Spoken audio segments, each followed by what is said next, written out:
Ito po ang pagtahi ng blanket sa third cloth.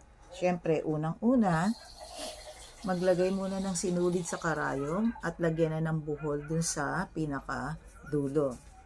Okay, so ito yung isang buo, tiklopin sa gitna.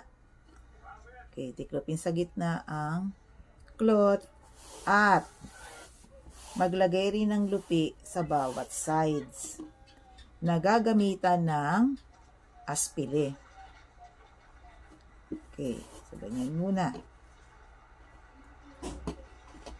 Madulas kasi itong tela, kaya mahirap siya na At least, malagyan muna ng line.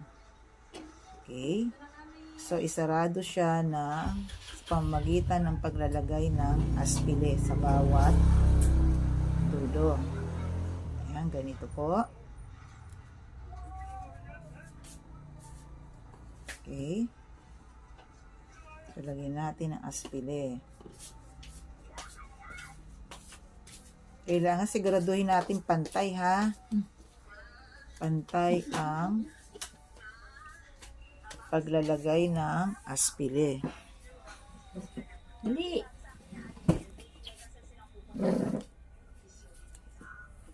Okay.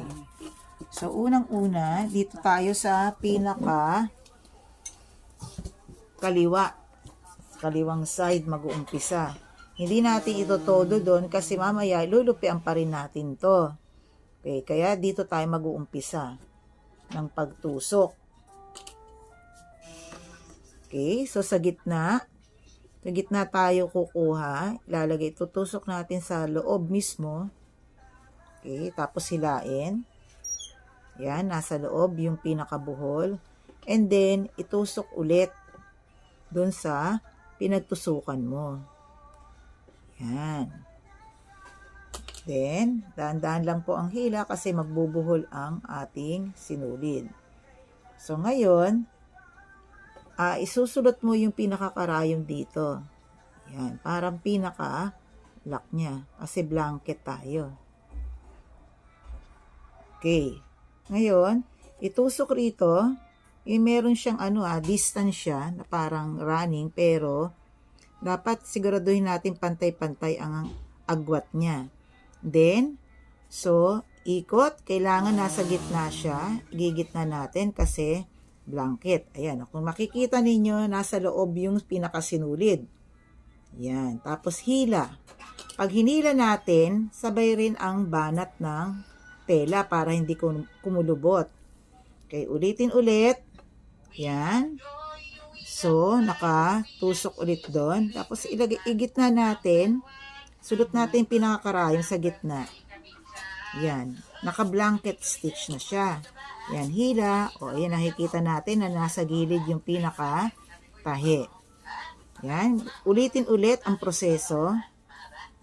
So, tusok ulit rito. Yun, ilagay ang sinulid. Tapos, yan, ilagay sa gitna ang karayom. So, yan, nakalock siya ulit. Blanket. Yan. O, diba, nakikita nyo na meron na tayong tatlong blanket stitch. Ganun ulit. Okay, so, kailangan pare-pare yung distance niya. And then, ayan, sulot.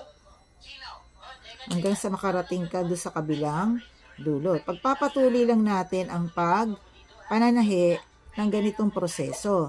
Yan. Madali lang siya, madali lang siyang gawin. Basta alam na natin yung pinaka-proseso niya. Ulit natin, ayan, naka-blanket, nasa gilid yung pinaka-tahi. Kasi ang blanket ay tinatawag ring edge stitch.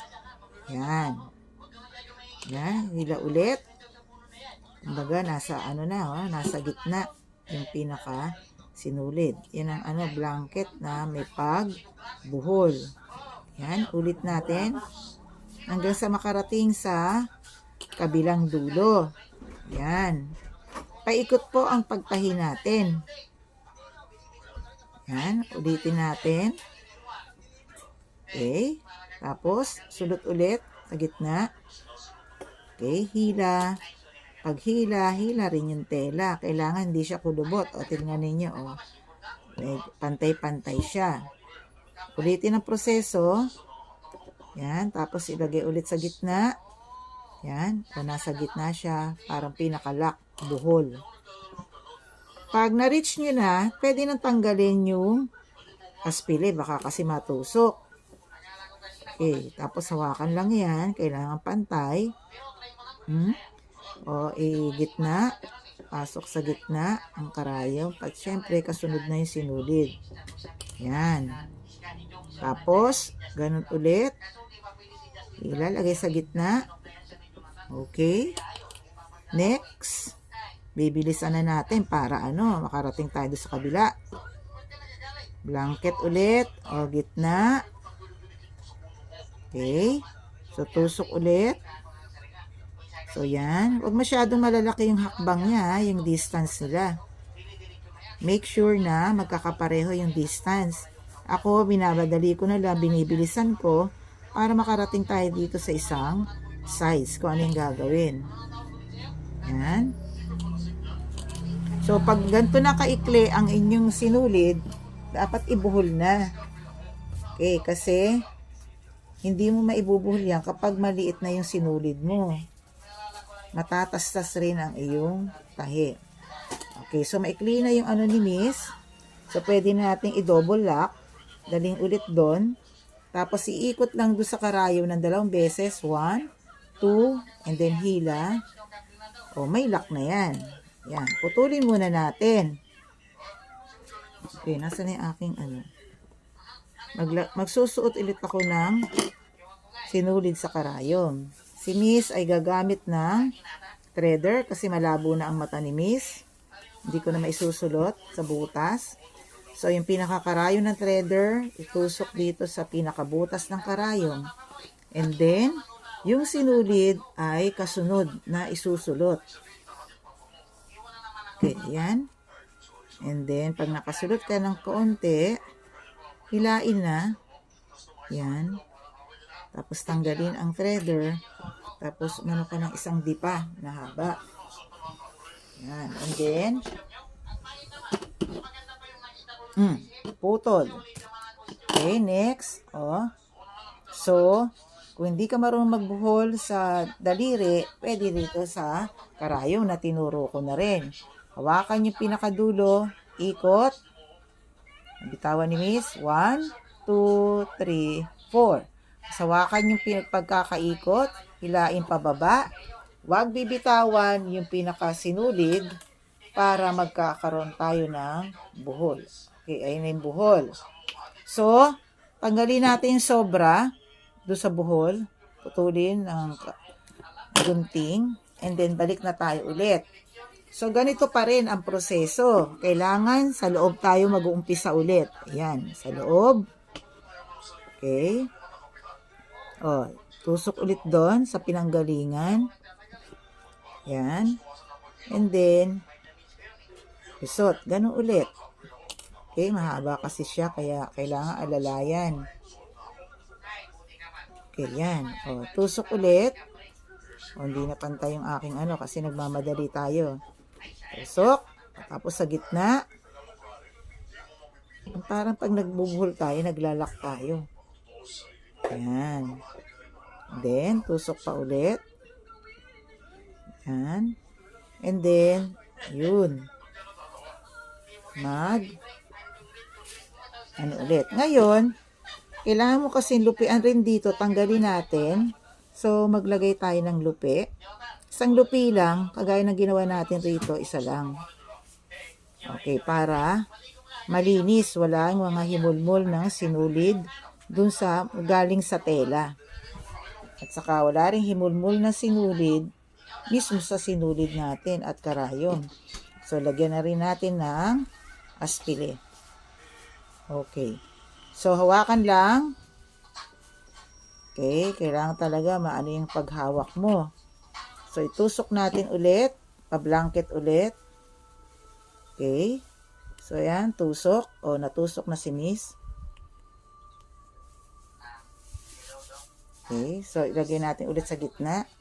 Hatak. So, alalay lang para hindi magbuhol. Okay.